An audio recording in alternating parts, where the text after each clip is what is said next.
the line joining 2 points activity. So it's the second link that's on the front of Blackboard. When you hit that link, I've given you 2 points, the red point -4,6 and the blue point 4,0. Your job is to make the green line pass through those 2 points. And how you do that is by changing these little sliders over here. All right, so the first slider adjusts the coefficient, which is called m in this equation, y equals mx plus b. And the second slider affects the parameter that's called b, and y equals mx plus b. So those are your 2 levers, your 2 knobs that you get to turn. So your job is to turn these knobs until your green line goes through the red and the blue point both. So take a minute to do that, and before you click to go to the next screen, write down the values of m and b that you got somewhere, or otherwise remember them because it's going to ask you for them on the next screen.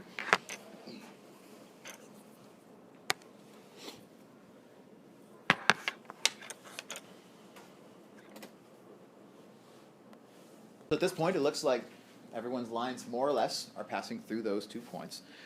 So feel free to go to the next screen and write down what was the equation of the line that you found.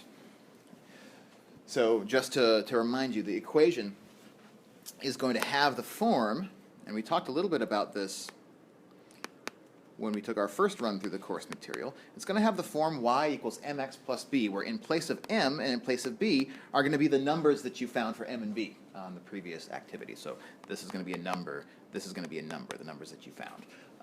And then y and x are going to be part of the structure of your equation. The values of m and b that you found on the previous little equation tool look like they're pretty close one to another. So what I'd like to do for just a moment is to look at some of the differences between the responses that you put in here. So what's one of the big differences that you see that exists among the 6 different responses that are up here so far? Okay, so there's a little bit of disagreement about the value of b.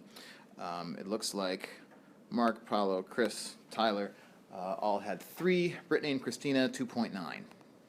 Okay?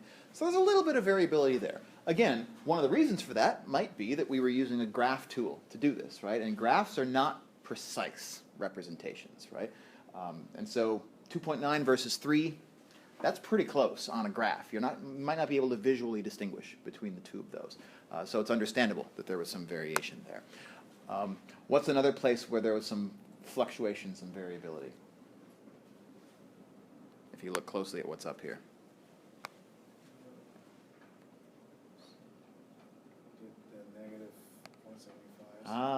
So Paulo, Tyler, Christina, Brittany, Mark all had -0.75 in front of the x.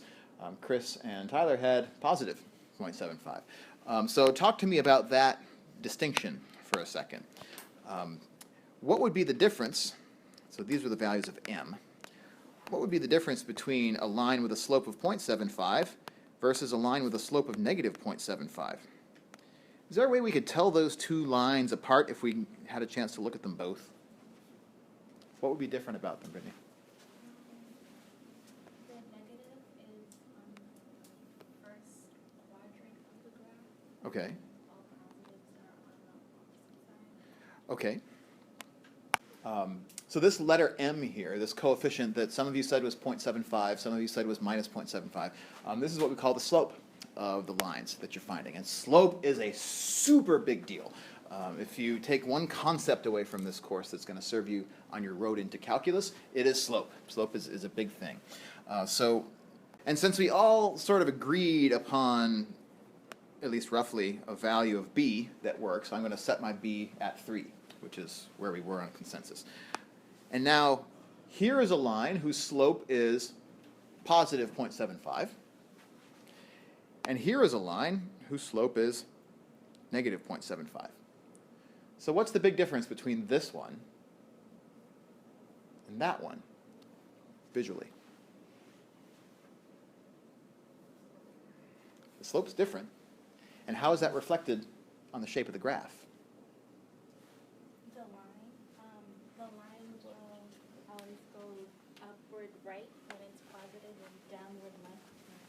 Yes, write that sentence you just said somewhere in your notes. Put a box around it and say, remember this next semester. and the semester after that, right? So just to rephrase what Brittany just said, the line whose slope was positive, so let me make the slope positive 0.75 here again. The line whose slope was positive on a graph increases from left to right. So positive slope means that this graph increases from left to right. As you say, as it goes to the right, it also rises up. Right? So positive slope would mean if we're moving along this graph from the left side to the right side, we're climbing, we're getting higher, right? And in pre-calculus and calculus, this goes by the phrasing of an increasing function or an increasing relationship. An increasing relationship is one in which the changes in the two quantities always happen in the same direction. So when one of my quantities increases, the other of my quantities also increases. So if I move to the right, then I move up. If I move to the left, then I move down. Right? So having a positive slope, like positive 0.75 in this example, means that we should see our graph rising from left to right. Where, by contrast, having a slope of negative 0.75, oops, there we go. Having a slope of negative 0.75, how would we describe what's happening there?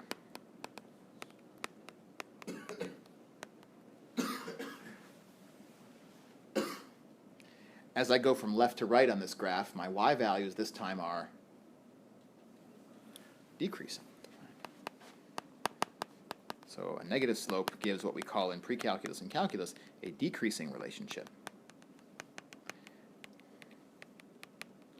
As we move from left to right on this graph, my line goes downward instead of upward. So this is a really valuable consistency check. When you find the slope of a line, we can know right off the bat, very often, whether we've made a sign error, because we should know whether to expect that slope to be positive or expect it to be negative based on what the graph looked like. So in the example that we started out with here, which of these two slopes is better at meeting the requirement that we have? And the requirement was that this line be able to pass through the 2 points that were given to you in the problem. So we could have, if we were sort of looking ahead at the beginning of this problem, we could have said to ourselves, I'm going to expect the slope is going to be negative. Before we do any computation, or before we do any sort of messing around with sliders or whatever, right? Before we do anything, we can say, I expect the slope to be negative because my graph is decreasing as I move from left to right. The slope that we wanted was negative 0.75. Okay, now the last comment I want to make about some of the variability that still exists up here. I'm okay, by the way, if you don't have the 0 before the decimal point. I think it's good to have it just so that you don't accidentally lose that decimal point in there. Like I might, if I don't see that little decimal right there, I might screw that up. But the other thing that's missing from one response is this response is missing an x in it. Remember that anytime you write an equation for a line, generically, that equation is going to have a y and an x in. And so if your equation is missing an x, then you might have something to look back at. Granted, sometimes, if the coefficient in front of the x is 0, the x can disappear from the equation. But most of the time, if you forget an x, it's because you forgot something, rather than that it actually ends up disappearing. So as you were changing the values of m with your sliders, we're kind of seeing some trends in what the responses were here. So several people that say, as you change the value of m, the line shifts upward. The line moves upward. The line moves upward. So tell me more about that. And then we have a couple people saying the slope changes. So what, when you say the line shifts upward, what are you seeing there? Let me reframe this question a little bit. Because you're noticing that as you change the value of m, the line moves upward. Quote unquote. That's what several of you said, right? The line moves upward. Let me reframe the question as follows.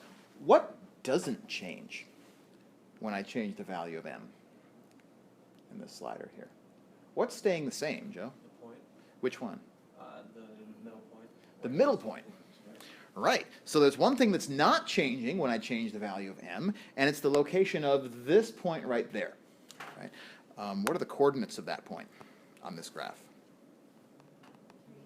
Set 2, 0. Right, the y-coordinate's 3. Right? So actually this bolded blue black line here in the middle is the y-axis. Has an x-coordinate of 0. So the x-coordinate is 0, the y-coordinate is 3. And no matter how I try, if I change the value of m, this point is always on my graph. So no matter what the value of m is, changing the value of m doesn't actually change the fact that this line passes through the point 0, 3. What do we call the point 0, 3 in relation to this line? Yeah, we call that the y-intercept. So changing the value of m doesn't change where this line hits the y-axis. We call that point the y-intercept. The y-intercept is 0, 3 for this line. And no matter how I try, changing m, which changes the slope, as many of you have said, does not change the y-intercept. But it does change if I increase m. Maybe let me ask the question a little bit more specifically. If I change m from some value like 1 to some value that's bigger, what's happening to this line as I make m bigger and bigger? Changing the x-axis. I'm changing the relationship of the y values to the x values, right? How might we describe the difference between this line and that line?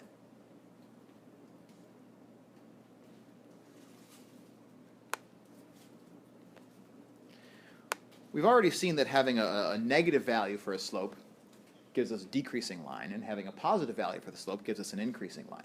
Right? But what's the difference between different kinds of positive values? So maybe here's a positive slope that's kind of close to 0. Here's a positive slope that's considerably bigger. So how would you describe that difference?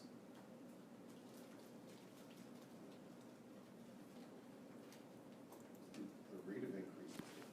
Yes, exactly. Write that one down and put a box around it in your notes. Right.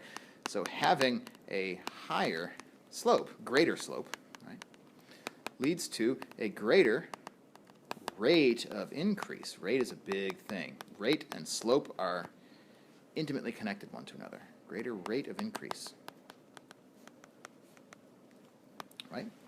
A greater rate of increase, meaning that if I increase x by a little bit, right, the amount by which y increases is bigger when my slope is higher compared to when my slope is smaller and still positive, for example, right?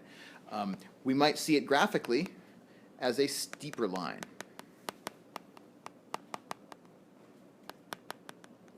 Right?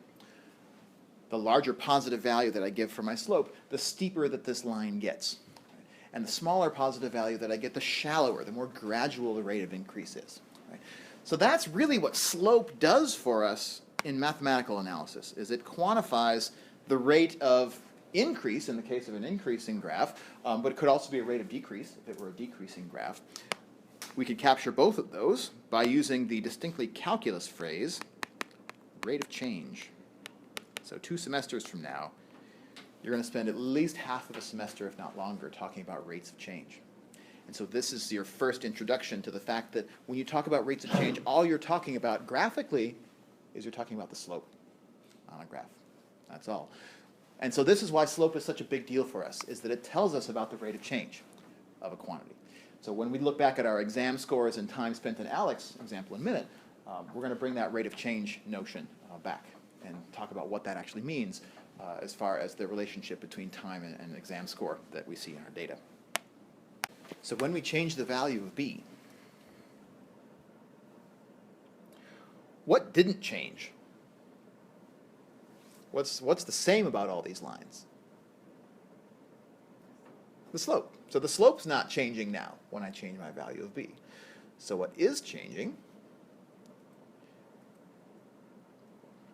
is somehow the location of this line. Like, where is it located in the xy plane? So some of what you said was that I like this from Chris, it moves the whole line, right? It takes the whole line and it just relocates it, right? I also like what Mark says here, because this is exactly the lingo that you're going to use in pre-calculus for this kind of thing. It's a shift. The whole graph shifts upward when I increase the value for b. It shifts downward when I decrease the value for b. Because after all, b has the interpretation as we were looking at before, b has the interpretation of being the y-intercept. Right? When b was equal to 3, our y-intercept for this graph was the point 0, 3. So when I change the value of b, I'm just changing where this graph intersects the y-axis. But I'm not changing the direction, i.e. the rate of change of this line. I'm only changing its location within the xy plane. Let's find an equation for this line in the form y equals mx plus b. And that's going to require us to do two things. It's going to require us to find m, the slope. We don't have a nifty slider to help us do this. And then we also have to find b, the y-intercept. Now keep in mind, we should have a couple of quick consistency checks before you undertake this work. First of all, do we expect that m is going to be a positive number or a negative number here? Positive number. How do you know? Yeah, exactly. Our line is increasing from left to right. So whatever number that we get for m, we know that it's positive. But positive what is the question? So there we have to actually find that value. How about b? So just based on the graph that's here, it looks like our vertical lines here are counting by 2's. So that's kind of weird. This is 0, 2, 4. So roughly, what do you think a value for b would be for this graph?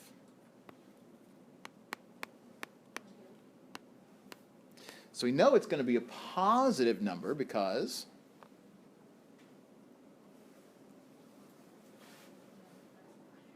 my y-intercept is north of the x-axis, right? So the y-coordinate of this point is going to be positive.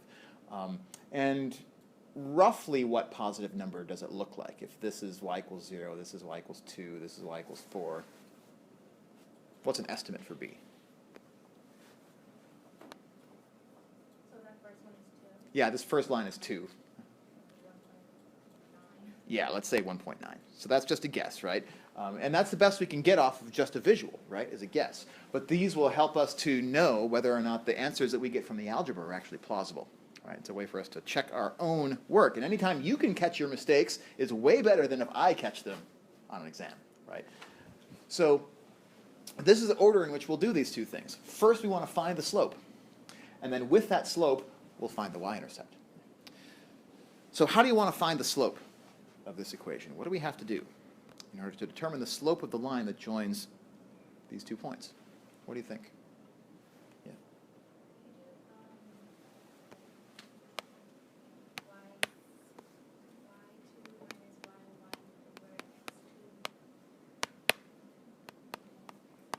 Yeah. So when we first started talking about lines about a month ago, we explored this formula. Right? This formula tells us how to compute the slope from the coordinates of 2 points, where my first point has x-coordinate x1 and y-coordinate y1. So x1 and y1 are both, respectively, the coordinates of, let's say, the red point on this graph.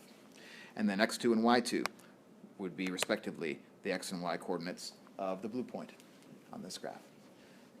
And if I subtract the two of those, what I'm really measuring is, in the case of y2 minus y1, I'm measuring the vertical separation between these 2 points. And x2 minus x1 measures the horizontal separation between these 2 points. Right? So that's really what's being measured here. So what am I subtracting in my numerator? What's y2 minus y1 going to look like? Well, what's y2? It's 3. It's the y-coordinate of the second point. y1 is 1. That's the y-coordinate of the first point. And so my numerator is going to be 3 minus 1. That's 2. And that 2, remember, is this 2 right here. It's the vertical distance that separates these 2 points. Right? This point is 2 units higher than that point. Meanwhile, in the denominator, what am I going to use for x2? 3, the x-coordinate of the second point. So x2 is 3, x1 negative 2. And so here's a place where it's easy to screw up a sign. Remember, we're doing x2 minus x1, so 3 minus negative 2 is what we want there. And what is 3 minus negative 2? 5. It's the same as 3 plus positive 2. And so again, that 5 is there to indicate that the second point is 5 units to the right of the first point. And if I divide those two numbers, 2 divided by 5, that gives me my slope. So that gives me the value that we need for m. So now we have our first step done. Now, how do we move forward from here? Now that I know my value for m, how do I find my value for b?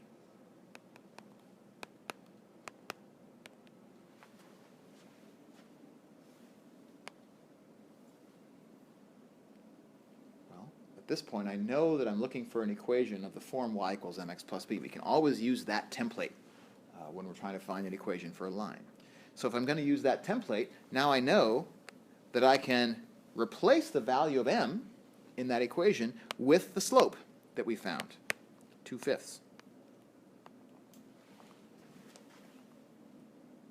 And so to find b, what I really need to do is I need to solve this equation. But this equation still has an x and a y in it. And I can't solve for b unless I replace those with something. So how should I replace x and y here?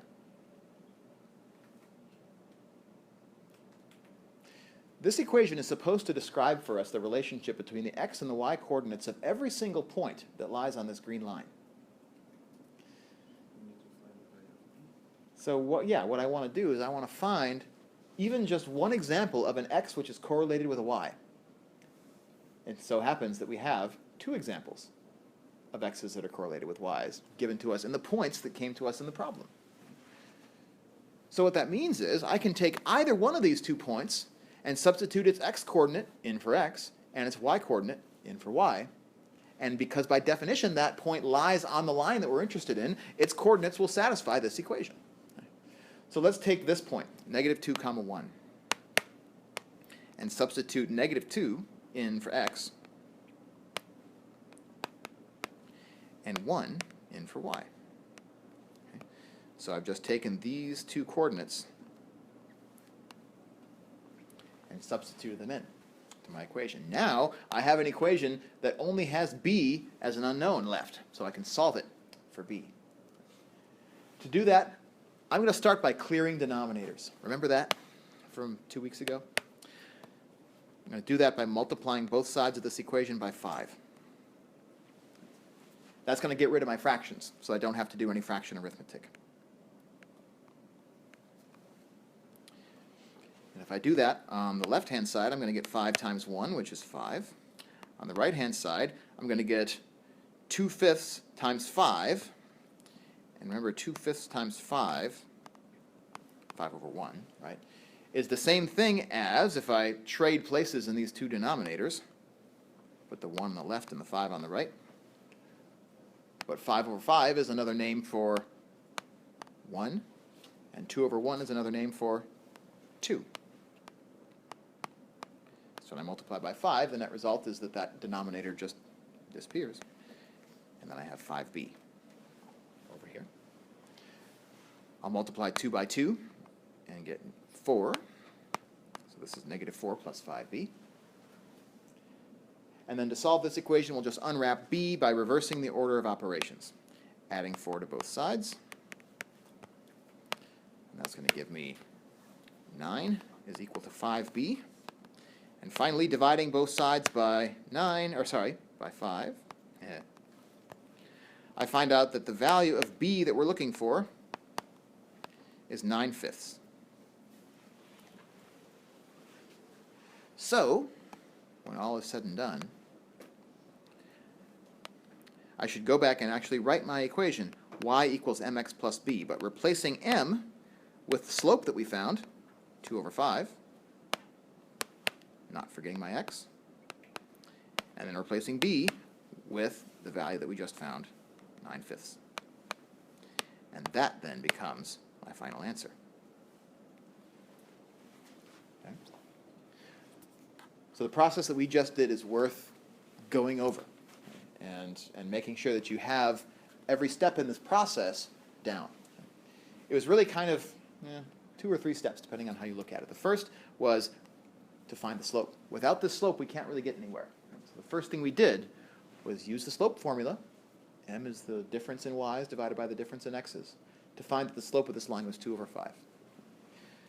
Then we substituted that slope into the y equals mx plus b template. So we had y equals 2/5 x plus b. Then to get rid of the x and the y in that equation, we chose one of our 2 points, our original points, and plugged in its x-coordinate for x and its y-coordinate for y. And then we had an equation that we can solve for b. And then that m and that b together, back in our equation template, give us our final answer.